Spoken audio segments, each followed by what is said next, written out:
भगवान जान तोहरा के हम मान लिहनी हो जाए। रूपवा रच के हो गढ़ के बनवल भगवान जान तोहरा के हम मान लिहनी हो जाए। जैसे फूले गुलाबो सही फूलल बारू हो हम तो भैनी हम तो भैनी जान बड़का धन्यवाद जे हमरा के मिलल बारू हो। हम तो भैनी जान बड़का धन्यवाद जे हमरा के मिलल बारू हो।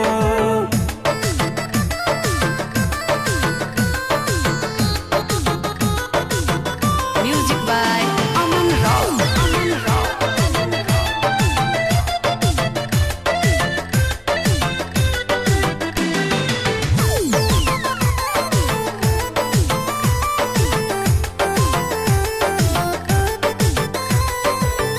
अखिया चाहेला तोहे देखे खाली हम हो दिलवा से प्यार कबो होके नहीं कम हो।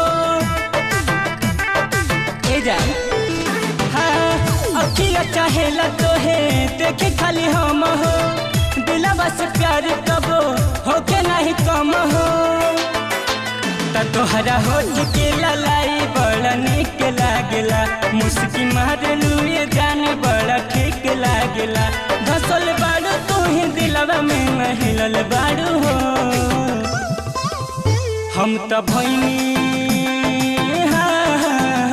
हम तो भैनी जान बड़का धन्यवाद जे हमरा के मिलल बाड़ू हो।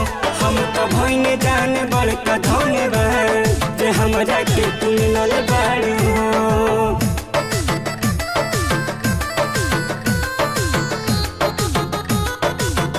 Music by Aman Rao.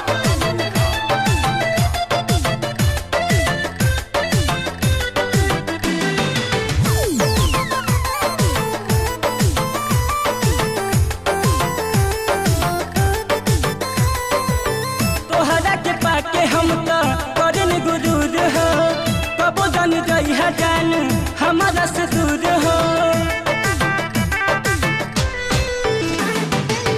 तोहरा के पाके हम तो करन गुरूर हो कबो जान गई है जान हमारा से दूर हो। तोहरा संग में हर दिनवा नया साल लागेला दिल सिकंदर के जे फूलल पूरा हाल लागेला। बबलू राजा के तू सुर के ताल मिलल बारू हो हम तो भैनी हम तो भैनी जान बड़का धन्यवाद जे हमरा के तू मिलल बारू हो। हम तो भैनी जान बड़का धन्यवाद जे हमरा के तू मिलल बारू हो।